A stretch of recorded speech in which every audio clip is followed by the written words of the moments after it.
Ele esperava comemorar a vitória na guerra contra a Ucrânia, mas não vai ter vitória para comemorar não. Esse é o Visão Libertária, sua fonte de informações descentralizadas e distribuídas. O dia 9 de maio é um dia importante na Rússia. Eles comemoram o Dia da Vitória, em homenagem ao dia 9 de maio de 1945, que foi o dia em que as forças alemãs assinaram a rendição na Segunda Grande Guerra. Na verdade, a rendição foi assinada no dia 8 de maio à noite, mas foi anunciada na Rússia no dia 9 de maio. Foi, sem dúvida alguma, uma grande vitória extremamente importante para o mundo relativamente livre que vivemos hoje, embora dificilmente possa ser considerada uma vitória exclusivamente russa. Foi, antes de mais nada, uma vitória dos aliados. Mas detalhes são detalhes. É uma data considerada como a mais importante militarmente na Rússia e em várias outras repúblicas ex-soviéticas. Geralmente é realizada uma grande parada militar na Praça Vermelha e políticos falam as baboseiras nacionalistas usuais que políticos gostam de falar. Putin adoraria ter o que comemorar nesse 9 de maio referente a essa guerra absurda que ele trava contra a Ucrânia. Até porque ele sabe que a economia da Rússia não dura mais muito tempo, devido às sanções. A própria capacidade de sua força militar vai ser limitada daqui para frente. Ele precisa acabar com essa guerra em algum momento logo, mas quer acabar como um vencedor. Isso coloca Putin numa situação delicada. Ele não quer admitir a derrota na guerra, mas não pode se dar ao luxo de destruir o seu exército inteiro e a economia da Rússia inteira nesse esforço. A coisa não vai bem na Ucrânia, ele precisa tomar uma decisão sobre o que fazer nesta guerra e muito se especula que ele vai tomar essa decisão ou vai comunicar essa decisão no discurso do dia 9 de maio. Mas o que ele poderia fazer? Quais são as opções de Putin neste momento? Bem, a primeira opção seria ele declarar a derrota, planejar uma saída da Ucrânia negociada, talvez mantendo os territórios de 2014 ou alguma coisa assim. Outra opção, que muitos consideram a mais provável, é que ele vai decretar guerra contra a Ucrânia ou contra a OTAN e criar uma mobilização geral na Rússia. Isso permitiria ele chamar os conscritos, convocar reservistas e forçar a indústria a produzir armamentos de forma que poderia, ao menos, manter as áreas conquistadas na Ucrânia por mais um tempo, talvez até ganhar algum território. Finalmente, a última opção é que, no desespero, ele não vê alternativa que não seja usar uma arma nuclear contra a Ucrânia. Isso iria gerar uma onda de choque no Ocidente, mas talvez não uma reação militar, e poderia desmoralizar o exército ucraniano o suficiente para os russos conseguirem avançar alguma coisa e conquistarem mais terreno. O analista militar dinamarquês Anders Puk Nielsen fez uma consideração interessante sobre o que o Putin deve fazer nesse dia 9 de maio. Segundo ele, as prioridades de Putin são, nessa ordem, se manter no poder. É a coisa mais importante para ele. Em segundo lugar, manter a Rússia um país funcional, ou seja, manter a guerra fora da Rússia.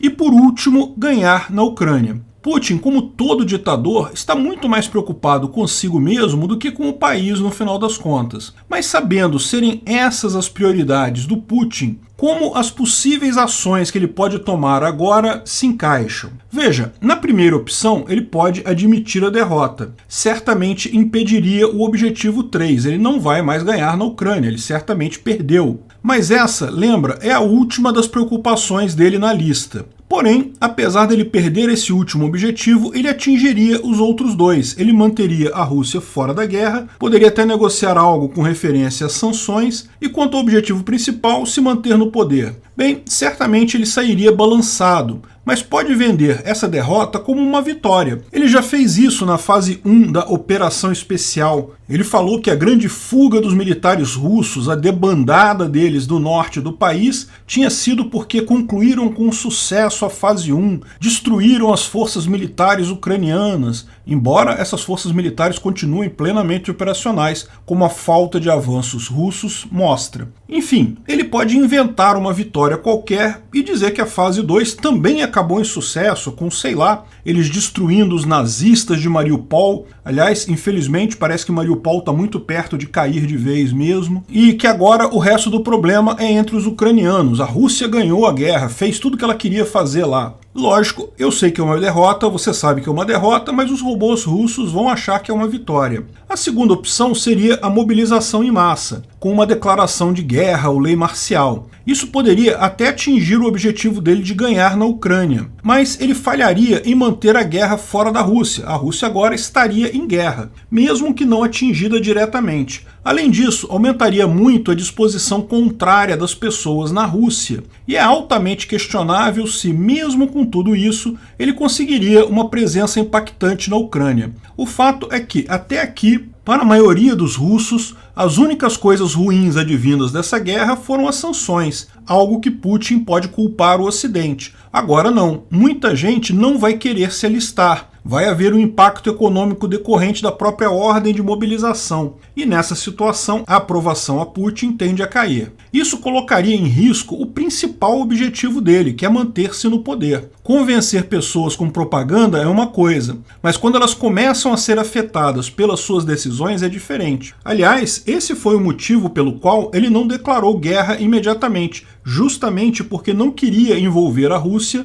e não queria queimar a sua imagem internamente. Bom, a terceira opção, ela existe, que seria a guerra nuclear. Uma bomba em Kiev e mais algumas cidades ucranianas poderia causar um número enorme de mortes, mas é pouco provável que isso faça alguma diferença militarmente, porque os exércitos de lá são descentralizados, eles já têm comandos regionais. Ao contrário, isso não resolveria nenhum dos objetivos do Putin. Ele teria uma Ucrânia ainda mais anti-Rússia do que tem hoje, teria muito pouco impacto na força militar da Ucrânia e também iria piorar a situação interna, com mais sanções e retaliações do exterior. Mesmo que, por hipótese, o Ocidente não reaja diretamente militarmente contra a Rússia. Tal ação teria o condão de isolar ainda mais a Rússia no palco mundial e comprometeria ainda mais a economia do país. Mesmo países que hoje são aliados da Rússia dificilmente teriam motivos para continuar assim nessa situação. No final, essa opção não resolve nenhum dos problemas do Putin. E bom, vendo esse quadro de decisão, a lógica seria Putin simplesmente desistir da guerra.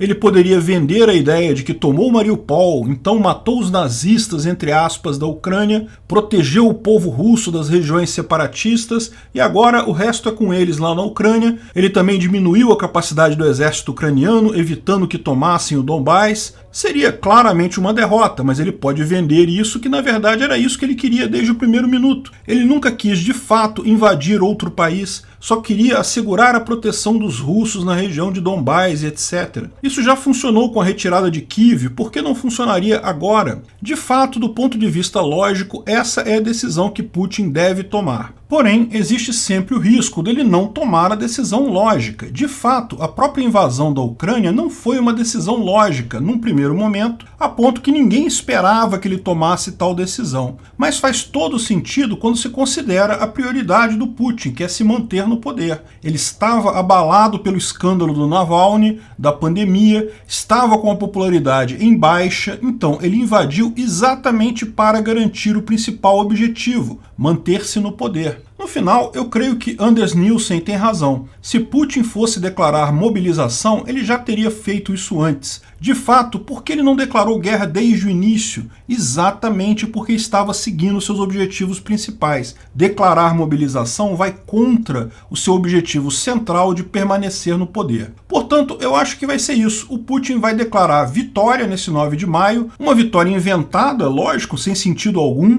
mas que vai ser repercutida como verdadeira pelos robôs russos e pela mídia de lá. Ah, era isso que ele queria desde o início. E isso será o primeiro passo de sua retirada completa da Ucrânia. Uma fuga vergonhosa, mais uma derrota enorme. Porém, que não vai parecer assim para o público russo. Essa opção me parece muito mais provável do que uma escalada da invasão de qualquer tipo. Veremos no dia 9.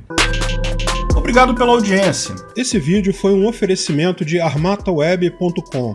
cloud e serviços de data center. 100% de compromisso com a satisfação e privacidade dos clientes. Aceitamos Bitcoin. Veja o link na descrição do vídeo. Se você gostou desse vídeo, clique no like e compartilhe ele em suas redes sociais. Se inscreva no canal para nos ajudar, clicando no botão vermelho abaixo. Se quiser ser avisado de novos vídeos, clique no sininho ao lado. Se você quiser comprar camisas e outros itens do Visão Libertária, veja nossos itens no site Pimenta no Café, pimentanocafé.com.br/Visão Libertária, tudo junto sem acento, ou clique no link da descrição.